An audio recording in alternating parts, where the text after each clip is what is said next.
দেখেন গরুর পূজা কিভাবে শুরু হয় পৃথিবীতে প্রথম। মুসা আলাইহিস সালাম আল্লাহর সাথে সরাসরি কথা বলতেন। ওয়াকাল্লামাল্লাহু মুসা তাকলিমা। সুবহানাল্লাহ পড়েন, আওয়াজ তুলে সবাই বলেন সুবহানাল্লাহ। এখন বনি ইসরাইল হচ্ছে পৃথিবীর সবচেয়ে গোয়ার জাতি। তারা বলে, মুসা তুমি যে আল্লাহর সাথে কথা বলো আমরা তো দেখি না, তুমি যে কথা বলো আমরা তো শুনি না, তো কি করতে হবে? বনি ইসরাইল বলে, আমাদের মধ্য থেকে 70 জন নিয়ে যাইতে হবে তোর পাহাড়ে। ওরা আয়সা যদি কয় হয় আমরা শুনছি, তাহলে বিশ্বাস করব। কত বড় ডাকাত দেখছেন বনি ইসরাইল। এদের চেয়ে গোয়ার জাতি নাই। এত গোয়ার তুমি করেছে মুসা আলাইহিস সালামের সাথে। তুমি যে আল্লাহর সাথে কথা বলো আমরা তো দেখি, কি করব? 70 জন আমাদের বন্ধু বান্ধব যে যদি দেখে, তারা বললে ওকে আস, 70 জন আস। 70 জন নিয়ে গেল। মুসা আলাইহিস সালাম হারুন আলাইহিস সালামকে খেলাফা দিয়ে গেলেন, আল্লাহ ওনাকে নবী বানালেন।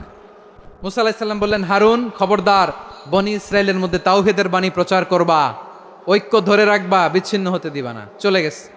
এইদিকে বনি ইসরায়েলের এক দুষ্ট লোক ছিল, নাম সামিরি। কি নাম? সামিরি। সে সবাইরে বলল তোমাদের স্বর্ণগুলো ফালাও। স্বর্ণগুলো ফেললো। বনি ইসরায়েলের স্বর্ণগুলোকে গলিয়ে সে একটা গরুর বাচ্চা বানালো। গোবৎস। কিসের বাচ্চা? দেখেন গরুর পূজা কিভাবে শুরু হয় পৃথিবীতে প্রথম। গোবৎস পূজা, গরুর বাচ্চার পূজা কিভাবে।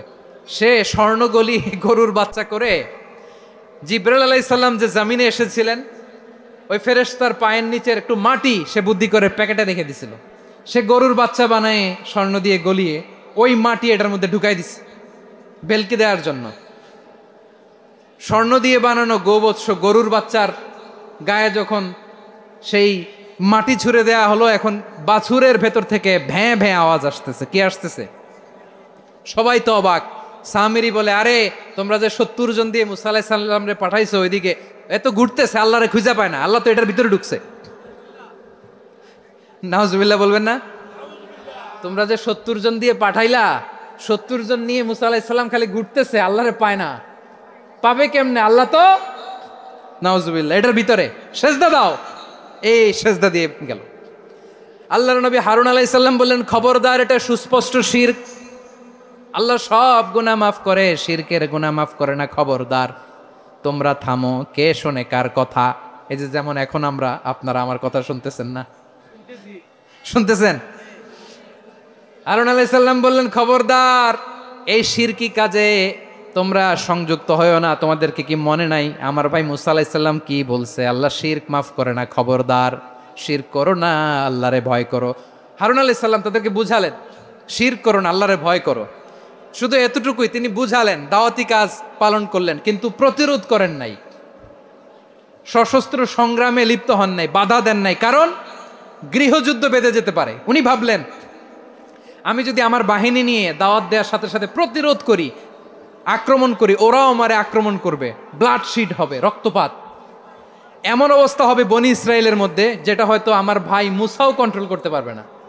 সুবহানাল্লাহ কইবেন না? এক একজন নবীকে আল্লাহ তাআলা কি ইন্টেলেক্ট দিয়ে পাঠিয়েছেন। তিনি ভাবলেন, আমি দাওয়াতি কাজটাই করি, এটা যে হারাম এটা থেকে শুধু বারণ করি, কিন্তু প্রতিরোধ না করি। আমি যদি ঐক্য ধরে রাখতে পারি, বাকিটা আমার ভাই সামলে নেবে। সুবহানাল্লাহ। হারুন আলাইহিস সালাম প্রতিরোধ করলেন না। বনি ইসরায়েলের মধ্যে গৃহযুদ্ধ বেঁধে যাওয়ার আশঙ্কায় প্রতিরোধ করলেন না, আক্রমণ করলেন না, শুধু দাওয়াত দিলেন। ইন দ্য মিন টাইম মুসা আলাইহিস সালাম আল্লাহর সাথে কথা বলে যখন ফিরে আসলেন,